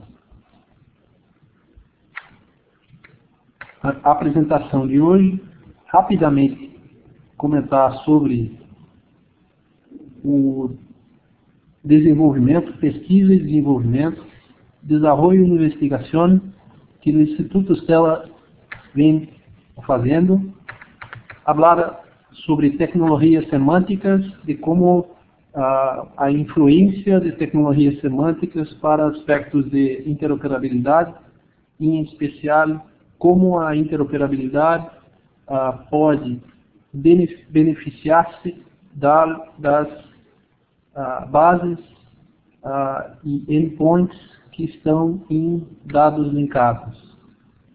Rapidamente falar sobre o funcionamento de Link Data e trazendo um exemplo das bases e endpoints que estão disponíveis em formato aberto. Falar rapidamente como se há um exemplo de búsqueda usando tecnologia semântica e bases em Link Data.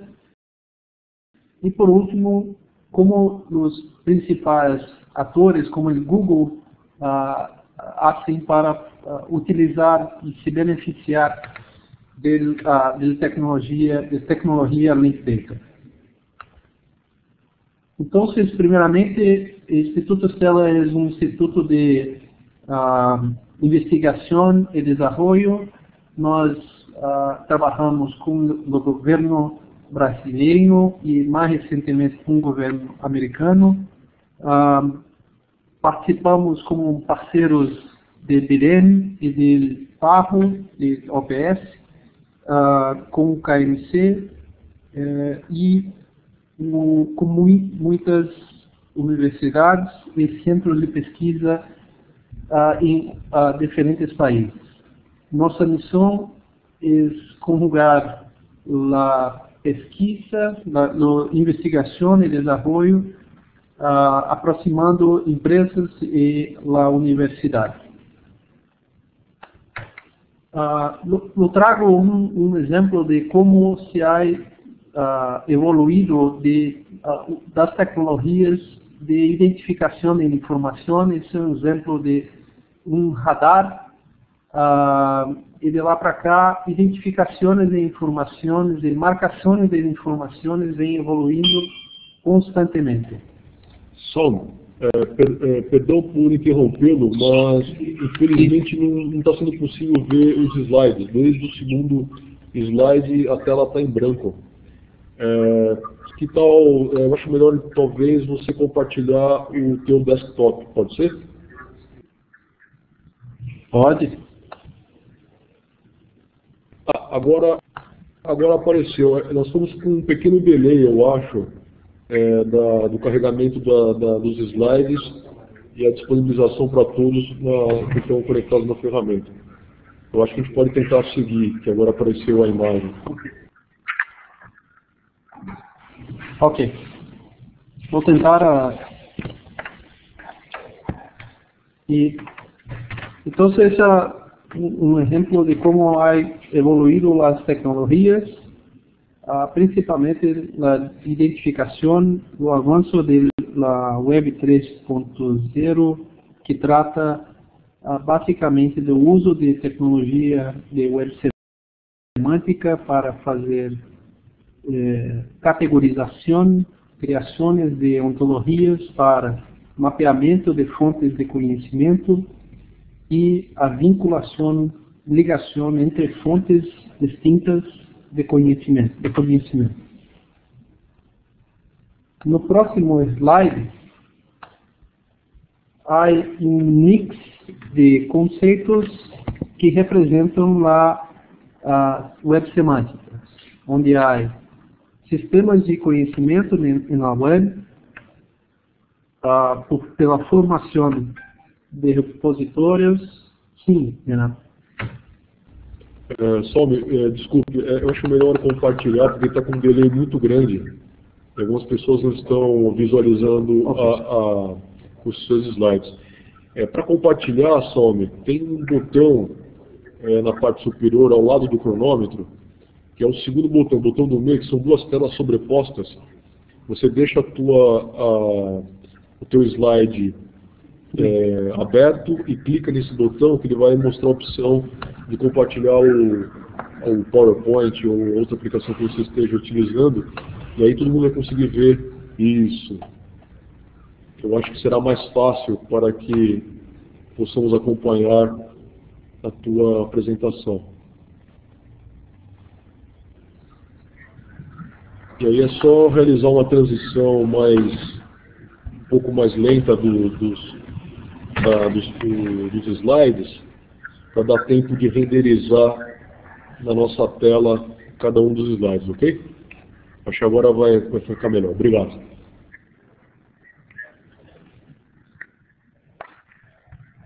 Ok. Ok, já estás vendo a tela? Já estamos visualizando a tela de Linked Open Data. Perfeito.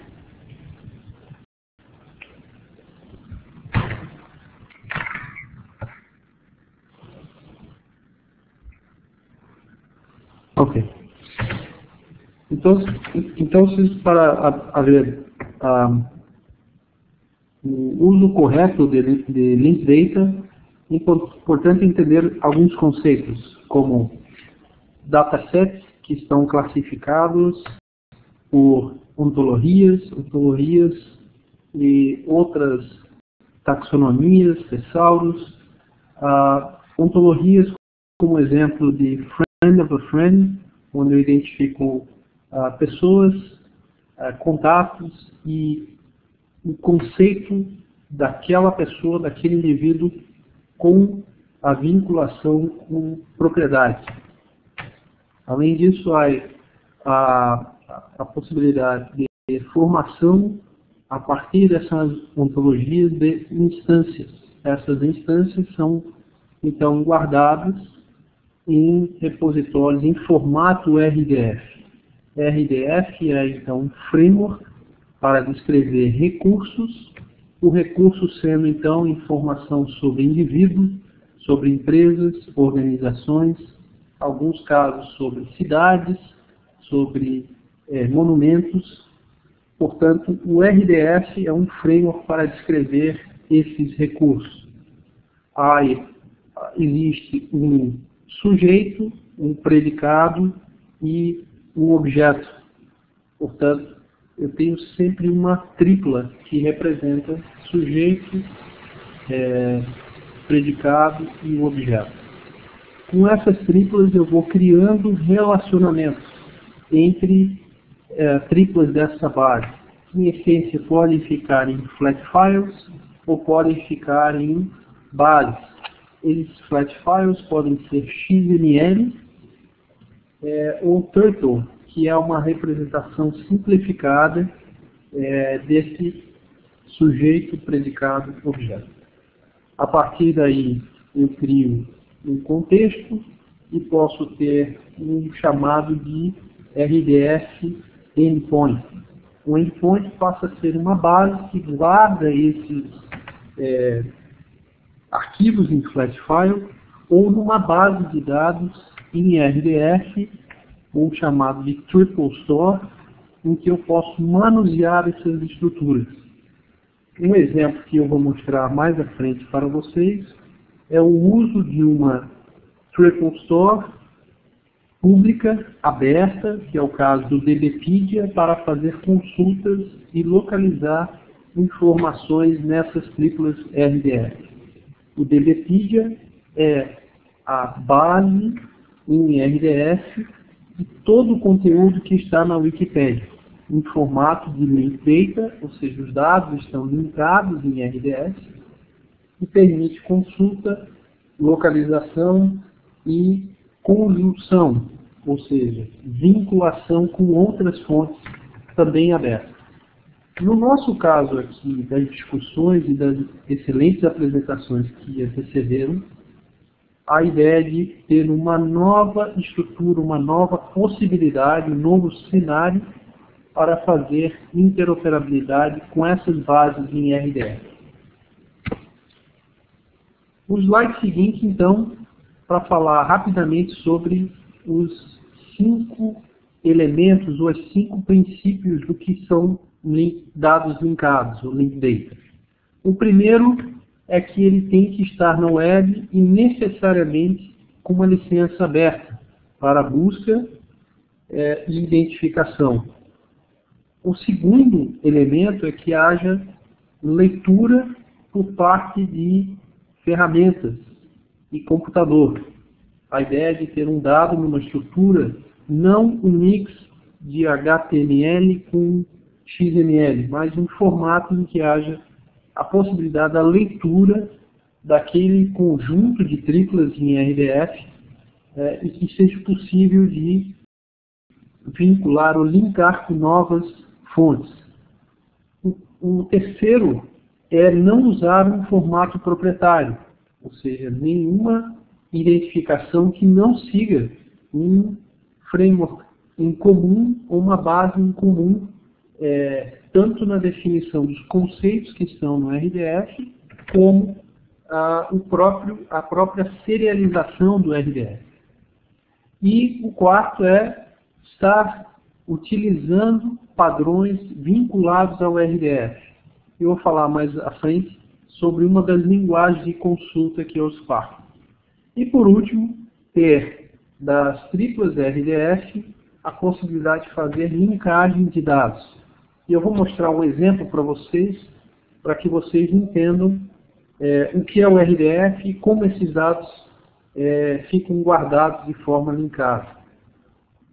É claro que o Link Data é também uma forte tendência para os movimentos de Open Government, onde há a premissa da publicação dos dados em formato aberto. A partir daí, o Link Data, a possibilidade de linkagem dos dados de governo entre diferentes unidades de governo, permite então que o cidadão e outros membros da sociedade possam utilizar esses dados. Então, entrando no exemplo, e eu vou dar um tempo para renderizar essa imagem, um dos trabalhos bastante conhecidos na internet do uso de Link Data foi o trabalho desenvolvido pela BBC. A BBC unificou os fontes e matérias de um passado da BBC e apresenta e disponibiliza isso em formato RDF. Aqui um exemplo bastante interessante do guitarrista, né? Muitos de vocês devem conhecer o Eric Clapton, já deve ter ouvido ou apreciam a música dele. Aqui a ideia da BBC de unificar a lista de trilhas ou músicas e álbuns a possibilidade do preview de álbuns recentes com a informação da bibliografia desse músico. Aqui é para dar um exemplo de como informações em dados linkados podem ser apresentados. Parte do conteúdo que está na página da BBC vem de uma fonte que é a Wikipédia em formato RDF, que é a DBpedia. Passando para o próximo slide, para dar um exemplo, então nós temos ali, descendo a página, continuamos ainda na informação do artista, que é o Eric Clapton. Nós temos ali a lista de informações que vem dessas fontes em Linkdata. Então ali tem informações da página oficial e outros detalhes da Wikipédia. E eu vou mostrar mais à frente para vocês que a Wikipédia tem um endpoint, um triple store, que é o DBpedia. E essa página foi fruto. Então, a visão geral do Linkdata aqui é ter diferentes nuvens e fontes de informação na web, criar a partir de vocabulários comuns e formatos comuns uma ponte para fazer inferência a essas diferentes fontes em diferentes bases RDF, em diferentes triple stores ou em Sparkle endpoints. No momento que eu tenho espalhado essas diferentes fontes, eu posso, através de uma aplicação web, fazer uma inferência usando esses vocabulários comuns, que pode usar uma ontologia em OWL, fazendo uma query Sparkle e unificando esses dados de modo a linká-los no resultado final. Esse modelo aqui é um modelo que se beneficia de um padrão que é os formatos e padrões RDF, de uma linguagem de consulta que é a Sparkle e da possibilidade de uma aplicação web ou um mashup utilizar o Sparkle para fazer a unificação dessas fontes de informação. Então, já no próximo slide, o link do Open Data, ele não está há muito tempo, sem a pesquisa e o desenvolvimento iniciou cerca do ano de 2007. Apesar disso, virou mainstream principalmente para governos e organizações que precisam colocar os seus dados públicos.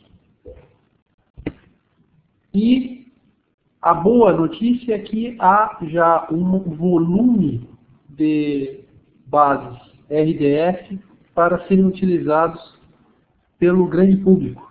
E estão inclusas aí num círculo dessa figura central da nossa transparência, né?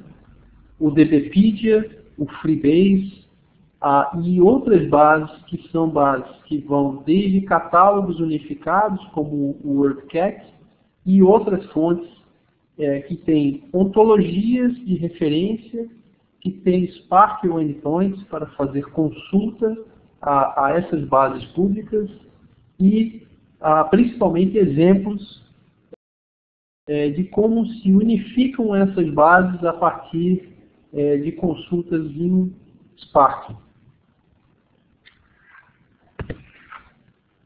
Esse diagrama mostra as diferentes camadas para que um de vocês que tenha vontade ou interesse de desenvolver usando Sparkle e usando esses triple stores, entenda os elementos antes de adicionar ou incluir essa tecnologia dentro de algum procedimento de interoperabilidade. Então ele começa por utilizar um protocolo padrão, que todos vocês já têm trabalhado, seja numa implementação de protocolo de interoperabilidade, boa parte das vezes ele está encapsulado dentro do protocolo HTTP. A necessidade de identificação das URIs, eu vou mostrar mais à frente que todo o sujeito no conceito de Linked Data passa a ter uma URI que o identifica, e isso facilita muito a questão da identificação unívoca. A proposta é que no futuro todos tenham uma URI como um código unívoco. A possibilidade de fazer intercâmbio é utilizando o RDF para fazer representação desses sujeitos e objetos. Esse RDF, como eu comentava, pode ser em formato XML ou Turtle, ou até na sintaxe N3. É fundamental para que haja Linked Data a representação por vocabulários, listas, taxonomias, e se há uma evolução para a utilização de raciocinadores ou algoritmos para fazer inferência, a necessidade de estabelecimento de ontologias. A taxonomia não tem a expressividade necessária. A partir daí, a guarda, ou seja, o armazenamento e a utilização de Sparkle ou de linguagens que são variantes do Sparkle para fazer busca e junção, unificação dos dados. Lembrando que isso tudo está associado a um modelo de licenciamento que é aberto. Né? Parte do pressuposto que a informação que está no Infomed, a informação que está em alguma biblioteca mantida pela Parro é de domínio comum e que tem um licenciamento de acesso público. Né? A partir daí, a construção, sim, de mashups, de mecanismos de busca ou da integração e interoperabilidade entre processos. Né? Então, aqui, no próximo slide, eu trouxe dois exemplos. Eu fiz uma consulta na Wikipédia para a Parro, em que na Wikipédia existe um artigo, esse artigo tem uma imagem da sede da Parro em Washington, tem a descrição, os valores, a missão, onde se localiza o prédio, as referências e a descrição do que a Parro é. Esse mesmo conteúdo está disponível na DBpedia, que é a representação da Wikipédia em formato RDF. Portanto, toda a base da Wikipédia, cerca de 900 megas por língua, está disponível no DBpedia em formato RDF e segue ontologias e taxonomias previamente definidas. Então, eu tenho a descrição do que é a Parro na DBpedia, e para cada parte do artigo presente na Wikipédia, eu tenho propriedades. As propriedades vão dar, então, aquela visão do RDF, que é sujeito, predicado e objeto.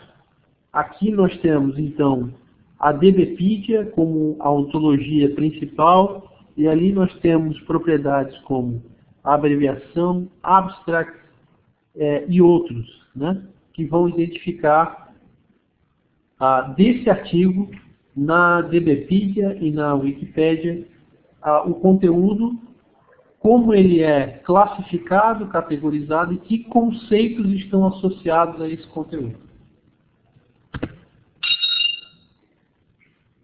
No próximo slide, na Wikipédia, eu fiz um outro exemplo, e aí já utilizando a linguagem Sparkle para fazer uma consulta à base, direto da DBpedia, selecionando um conceito que é o conceito de engenheiro civil. A partir daí, o Sparkle Endpoint, ou essa tecnologia de consulta a triplas RDF, buscou o conteúdo e retornou esse conteúdo em múltiplas linguagens.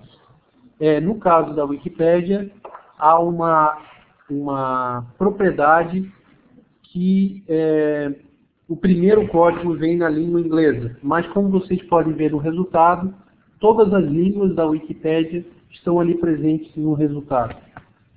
Lembrando que nem todos os dados abertos estão em formato Linked Data e nem todos ainda em formato RDF.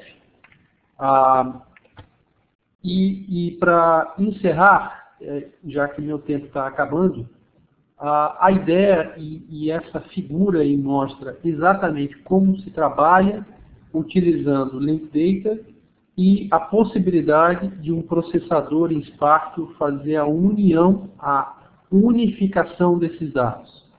A partir daí tem um conteúdo em RDFA, com microdados. Boa parte do que a Google está fazendo hoje na marcação do seu conteúdo é em formato RDFA. Outras tecnologias, um processador Spark fazendo a consulta a essas fontes e a unificação através desses endpoints e Triple Store em uma aplicação.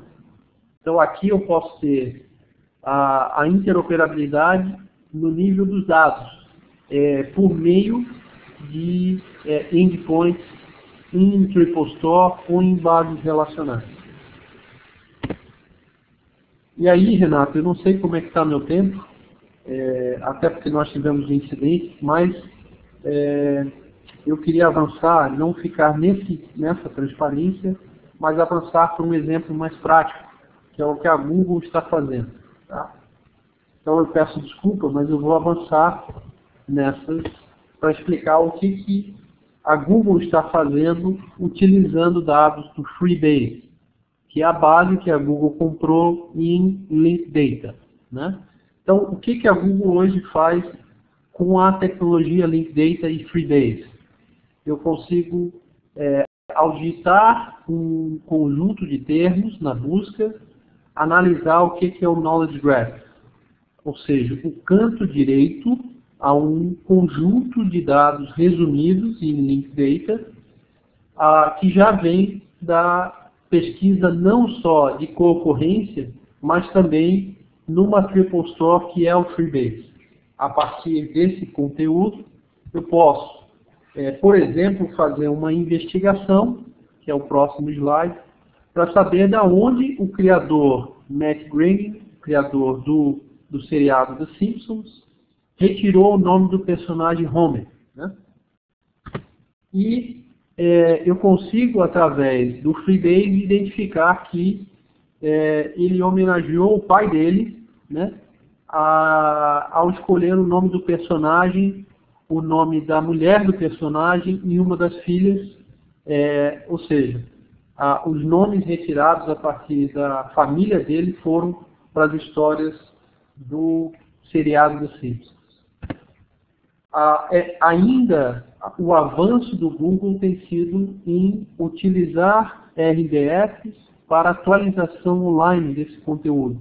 Então, o Knowledge Graph permite que haja um input externo para a melhora do conteúdo dentro da base Freebase. Outros exemplos do Linked Data mostram autores, então isso é bastante comum, e o WordCat é a maior base em dados linkados sobre títulos e obras. E era isso. Eu peço a vocês desculpa pelos problemas técnicos e pelo meu português. Salve, muito obrigado. A sua apresentação está excelente. É uma pena que eu acho que o serviço do Illuminate, o Blackboard, ele está com um delay e aí ficou um pouco as apresentações, os slides do PowerPoint ficaram um pouco atrasados, mas a gente escutou super bem, super claro. E sua apresentação, como sempre, aí, sempre mostrando de fato o estado da arte, e aí como nós havíamos conversado, essa importância em termos semânticos das ontologias, aí esse exemplo do Linked Data realmente é fundamental nesse tema que estamos tratando de interoperabilidade. Muito obrigado novamente, Sol. Cambiando agora para todos os que estão aí conectados, muitas graças por estar todos aí aún conectados para todas as apresentações que foram feitas hoje. Então, começamos nossa sessão de perguntas, de comentários. E para ordenar aí a sessão, eu solicito a todos que usem a funcionalidade dessa ferramenta para levantar a mão antes de começar. Então, mientras as pessoas aí estão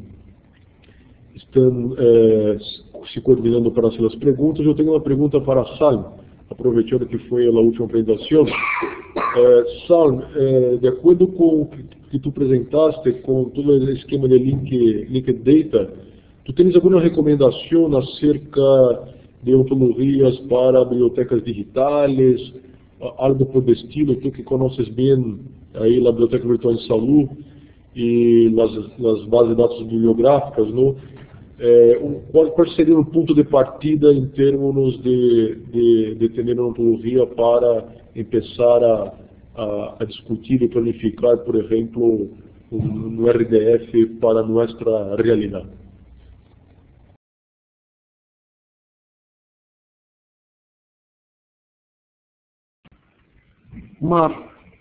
Obrigado, Renato, e novamente peço desculpas aos colegas que me ouvem e pelo delay da apresentação.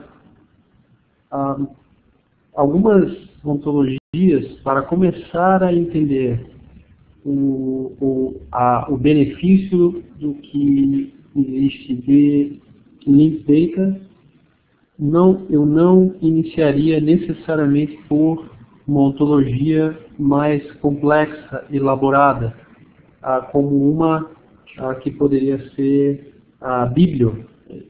Eu começaria, para quem está iniciando e quem gostaria de fazer pequenas consultas à base Spark com ontologias já mais adotadas, maior conhecimento,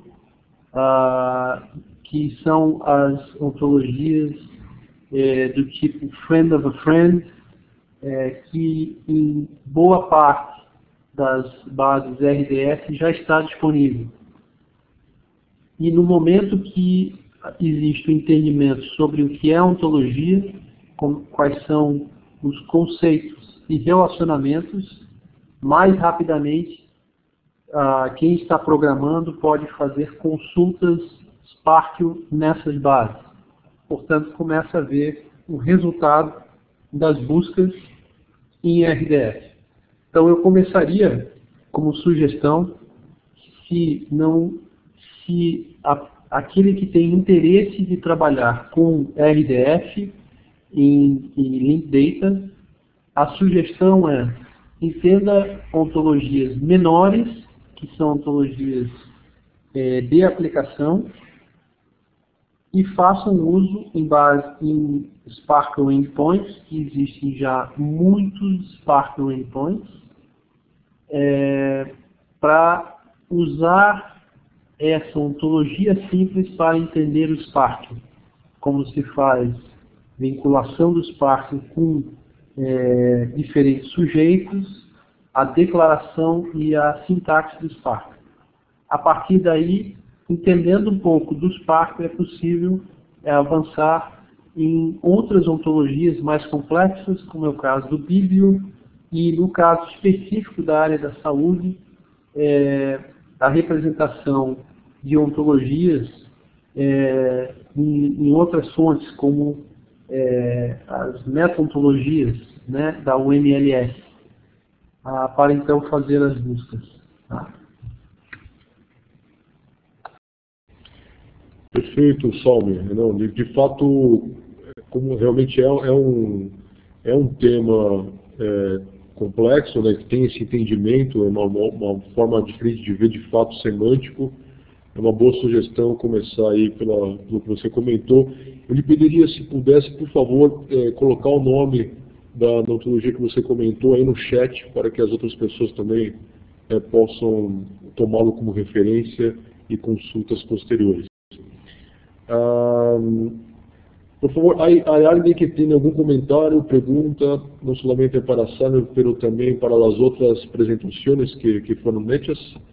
El micrófono está ahí abierto.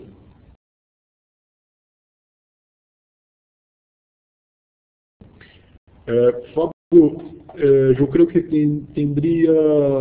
teníamos dos o tres preguntas acerca de tu presentación.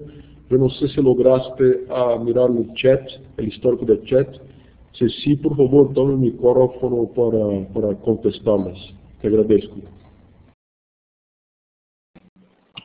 Hola Renato, sí, yo tomé nota de las preguntas. La primera fue de Yasser González, de Cuba. ¿Qué tecnologías nosotros usamos para los desarrollos de las aplicaciones que yo presenté? Bueno, cada una de las aplicaciones tiene sus características, entonces utilizamos arquitecturas y frameworks de desarrollo diferentes. Entonces, para el Cielo Manager, nosotros utilizamos Python con el framework Django. Para el desarrollo de la API del Cielo Manager utilizamos el PastePy, que es una API para crear, es una API para crear APIs utilizando los modelos del Django. Y para el cliente de Lorian, la aplicación de Lorian, que es un cliente que utiliza los API del Journal Manager, utilizamos el Slumber, que es otra API para hacer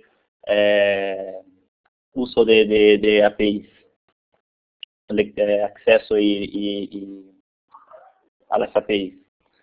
Y para el Hatchet, nosotros desarrollamos utilizando el Tornado. Y bueno, es eso. Como el Hatchet solamente, sí, es eso. El Hatchet utilizamos Tornado, que es un framework Python.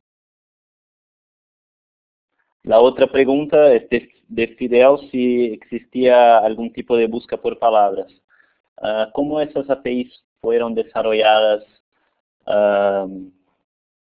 en el Cielo Manager?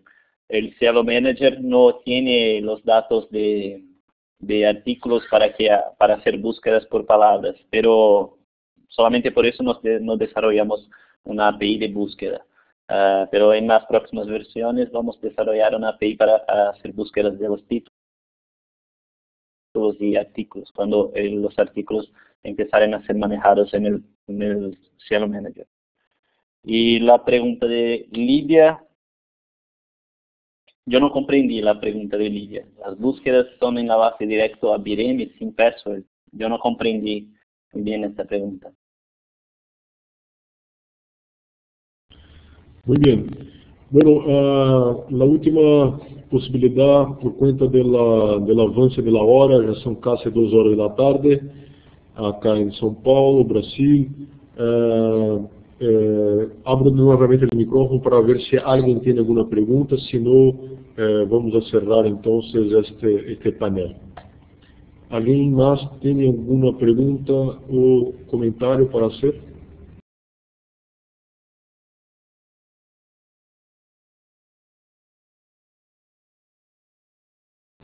Bueno, yo creo que no. Entonces, hacemos un recuerdo a todos ustedes. En la próxima semana, bueno, Elena de Argentina. Por favor, Elena, tome el micrófono.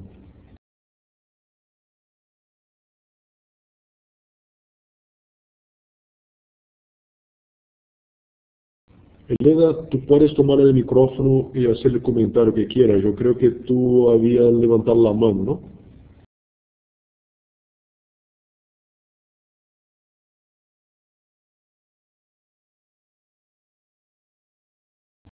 Ok, Elena, no hay problema. Si quieres, puede poner algo en el chat. Muy bien, entonces, cerramos entonces el panel 8 de interoperabilidad. Nuevamente agradezco a todos que se quedaron hasta el momento conectados con nosotros y también un especial agradecimiento a todos los ponentes, a Víctor, a Fábio y también a Salme por las excelentes exposiciones. Vamos a trabajar ahora en las recomendaciones de este panel. Nuevamente hago un recuerdo a todos ustedes para que acompañen la publicación de las recomendaciones de los paneles y por favor hagan los comentarios directamente en el sitio de nuestra reunión para que tengamos las opiniones y las distintas visiones de todos ustedes. Y en la próxima semana vamos a tener el panel el noveno panel acerca de software como servicio e infraestructura como servicio, que es coordinado por Luis Escobo, que es un peruano que trabaja en la OPS Washington, ahí en la sede. Entonces, invito a todos a participar, que será, yo creo, una excelente también exposición y una visión de cómo OPS está mirando estas tendencias de software como servicio, infraestructura como servicio. Entonces, me despeço de todos ustedes, muchas gracias y hasta la próxima semana. Y también no se olviden de utilizar nuestro mail list, que vamos a poner ahí la dirección del mail list para preguntas y que todos puedan interactuar ahí y contestar acerca de los temas que estamos discutiendo. Muchas gracias a todos. Un abrazo.